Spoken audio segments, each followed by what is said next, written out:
Kingsley, pleasure to talk to you again. How you doing? Yeah, yeah. Nice to see you, man.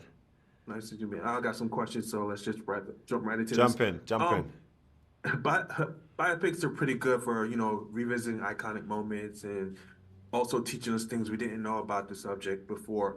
I'm curious, was there anything you learned about Bob Marley and, while you're doing research and learning about the character for the role? Yeah, everything I learned about Bob was new, really. I didn't Mm, really know anything about him at all. I think a lot of people think they know so much about Bob, and actually he's an icon and a legend, and people love the music and they love the spirit of him or the idea of him, but actually to get to understand a little bit about his humanity with his family and with his friends was a journey. I feel like everything I learned about Bob was new, everything. And particularly in this period of time, from 76, the assassination attempt, I didn't know that mm, happened, you know, I didn't know that happened. I didn't know mm, any of the details around his journey in London. I knew that Bob had been to London, but I didn't realize that he came there, to stay there, and he was there for like a, he was there for a minute. yeah. And the creation of Exodus really was so fast out of that trauma of the shooting. Mm, And they nearly died, and then within a few months, Exodus was up and running. mm, And so I felt like that was interesting. I was like, oh, how out of that trauma do you create this masterpiece, and how connected it is. From a psychological point of view, I thought that was worth exploring. awesome. Now, the film also highlights Rita Marley, who was brilliantly portrayed by Lashana Lynch, and her importance in Bob's life. Can you speak on her performance and how you fed off each other in the scenes that y'all shared together? Lashana and I started working 6, 7 months Mm, before we started filming, so we met really, really early on.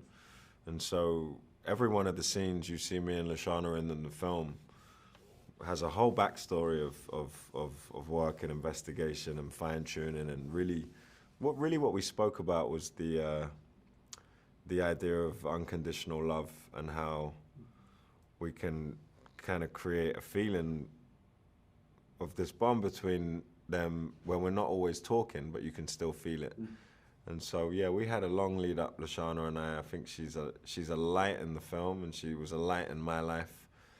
As I mm, was prepping and shooting, I needed her there. When Lashana's on set, it's always a better day. It's a calmer day. mm. I loved working with her, and I hope we get to do it again. Awesome. Final question. Outside of dialect and his mannerisms, which you captured brilliantly in the film, was there anything else difficult in the process of becoming Bob Marley for you on screen, as trying to become Bob Marley on screen? Barcodes. Uh, Barcodes are very hard. I only got so far with them. I only got so far with them, and I guess just the whole journey of trusting that we weren't trying to do a mimic or a copy, and that mm, really letting it settle that you know this is just trying to get a little bit of his spirit. Like it's not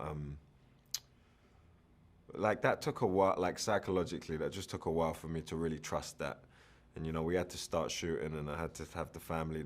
The family needed to be there, every mm, day. Like I really needed them, and I really leaned on them, and Neville Garrick, and everyone involved who knew Bob and loved Bob, who was a part of my process, was really got me through all of those like things that can get in your head. mhm. Yeah, Awesome. yeah. Well, that's my time. It was a pleasure. I enjoyed the film very, very much. I'm planning on seeing it again this Valentine's Day weekend. So just Amazing. wanted to talk Thank you, about bro. it. Thank you, bro. Nice one.